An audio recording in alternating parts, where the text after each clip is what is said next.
Okay, welcome back. We are in round 18 of 20 days in 2 Timothy. We are almost at the end, and we're entering a section a lot of people sometimes skip or breeze over, the shout-out section at the end of a book. But to me, they're some of my favorite to study because they give us a window into the lives of our earliest brothers and sisters in the faith. You know, often for many of us, if we want to run our race well, we need to look at somebody else whose life will inspire and instruct us as we run our own. I remember when I was training for a marathon, on the hard days and difficult days, often I would call to mind my Bible study leader, Chris, who I had watched successfully complete a marathon. And the vision of him crossing the finish line inspired me and helped me as I ran my race. And here we're going to get to look at Paul's life, to follow him as he follows Christ. We're going to see some things that are true of him at the very end of his life that my hope is will be the same at the end of your life and mine. So you see in 2 Timothy chapter 4, beginning in verse 9, he tells Timothy, do your best to come to me soon. You remember Paul was imprisoned in Rome for preaching the gospel, and this was a difficult imprisonment. This was probably not the one at the end of the book of Acts where he was fairly comfortable under house arrest, seeing visitors, preaching. Here, this was after the burning of Rome. Nero began to persecute Christians. Paul does not envision himself making it out of this moment alive, if you remember that from last time. He said, the time of my departure has come. So now he looks at his beloved Timothy and says, do your best to come to me soon. I need you here. The immediate cause in verse 10, he says, for Demas, in love with this present world, has deserted me and gone to Thessalonica. Demas was mentioned as a co-worker in the letter to the Colossians and to the Philemon, and yet now Demas, Paul says he agaped this present world and deserted me and went to Thessalonica. Demas is Paul's Judas that was in the inner ring and then left when it got hard. He's the antithesis of Paul. Paul's been calling Timothy, suffer for the sake of the gospel. Demas decided not to. I remember my mentor Greg Mott telling me the name Demas means popular. And he said, Ben, when I read this text, I'm always challenged. At the end of the day, will I seek to be faithful to God or will I seek being liked? Those paths diverge. I want to be a Paul, not a Demas. But notice what else he says. Crescens has gone to Galatia, Titus to Dalmatia, Luke is with me. Get Mark and bring him with you. He's useful to me for ministry, but Tychicus I've sent to Ephesus. It's fascinating. Paul's here in prison at the end of his life, but notice Paul is now coordinating ministry on like 5 fronts. I remember talking with my Bible study guys about this, and they were like, Paul looks like a coach calling plays. That rather than his ministry shutting down in this jail cell, it's expanded through the lives of these young men he's influencing. Dalmatia, Ephesus, all these different places, he's sending guys. Paul never retires. It's interesting, my wife, we were talking earlier today about our schedule, and I said, what are you doing today? And she said, I'm here till I'm not here. And I was like, that's Paul. I'm here till I'm gone. He said, as long as I'm here on this earth, I'm going to keep doing ministry. I'm never going to retire. Now, he may retire from a job, you may retire from your career, but we never retire from doing the work of the ministry. And notice Paul, as he ages, his priority is investing in these young men. He's like Liam Neeson. I remember there was a rash of movies several years ago where all of them, people were mentored by Liam Neeson. He was the Jedi training young Obi-Wan. He was the mentor training the young Batman. He was the mentor training young Orlando Bloom. That Hollywood understood we all want mentors, someone with wisdom to speak to us the truth. And I want to encourage you, whatever stage you're in life, we tend to forget the generation beneath us. Don't do it. One of your greatest usages of your time is to invest in the younger generation. And here, Paul, at the end of his life, he's got his ministry expanding, not contracting. And it's because of his investment in these young men, guys like Timothy and guys like Mark. This is Mark who, if you read the book of Acts, it's a fascinating story to follow Mark. He went with Paul and Barnabas on the first missionary journey and then bailed as soon as it got hard. And when Paul came back and they began to launch out on a second missionary journey, Barnabas wanted to bring young Mark. Paul said, absolutely not. That guy's a quitter. I don't want him on the team. And so Paul and Barnabas ended up splitting. Mark split the dream team. And yet Barnabas didn't give up on Mark. You see Mark later in the Bible mentioned by Peter, that he's following around Peter.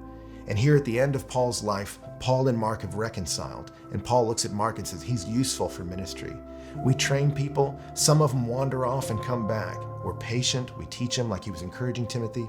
And you see young Mark here is not just serving alongside Paul. He's going to write a gospel of Jesus. Most commentators believe the first one, that we know the story of God's grace because God's grace worked in the heart of a wayward Mark. And so Paul never retires. Paul's investing in young men. Paul also has buddies. Look, Luke is with me. That's another gospel writer. Luke, we find out, was a physician. He might have been keeping Paul's beat up body alive. They didn't have attendants in prison cells back then. Your friends had to provide for you. And here Luke is faithful with Paul to the end. And let me tell you something, when life gets hard, you need friends like that who will be faithful alongside you to the end. Loneliness is an epidemic in the world today. And yet Paul doesn't isolate himself. Even when he's in prison, he's surrounded by young people he's investing in, and he's got a good buddy alongside of him. Most of us, if we can end our life with 2 to 3 good, dear friends, you've been successful in life. Are you prioritizing people who want to flee youthful lust and pursue righteousness, along with those who call out to the Lord out of a pure heart? You want a Luke to run with. We need buddies to help sand down the edges of a difficult life.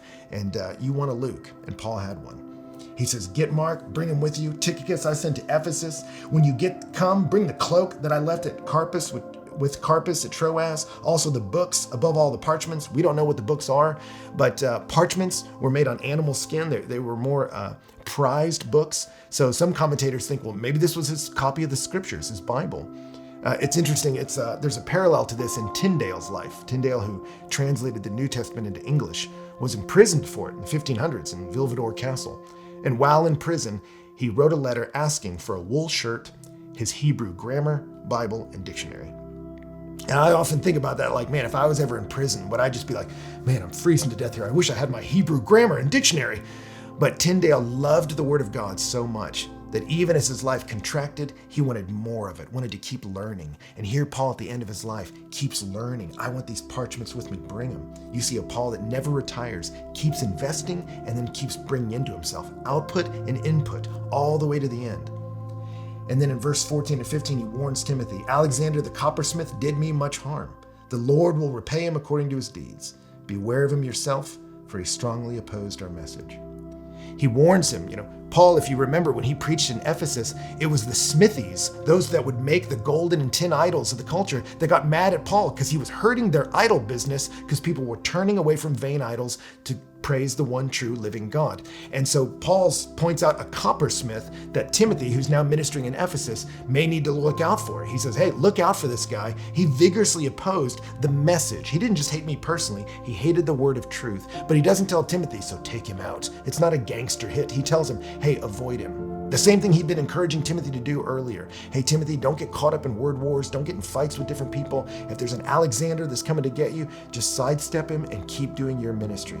Keep proclaiming the word, keep investing in young people, keep expanding the gospel all the way until you cross the finish line. That's what Paul does. Paul's modeling the message he's been presenting to us through all these rounds. We keep moving forward to learn the word of God and deliver the word of God all the way into the finish line, sidestepping useless arguments, but continuing forward all the way until we see God face to face. That's our call. So think about these. A lot of information real fast, but process it and ask yourself, what do I want to be true when I die? What one of these things is not true of me? Maybe it's I want to spend more time in the Word. I want to spend more time investing in others. I want to have a vision for ministry that goes all the way to the end of my life. And I want to have the right kind of enemies for the right reasons. Billy Graham said that. You can test the mettle of a man by seeing the measure of his enemies. Who are your enemies? Do people dislike you for the right reasons? If you're loved by everybody, you're probably not making much of a difference. I remember someone challenging me with that once. And I don't know about you and me, but man, I want to live a life of impact. And that may mean a life of adversity. But it's also a life where you can see a world change. And Paul was a world changer because he had these planks true in his life. And I want them to be true of yours and mine. Praying for you, cheering you on. Contemplate these things with the Lord, and I'll see you next time.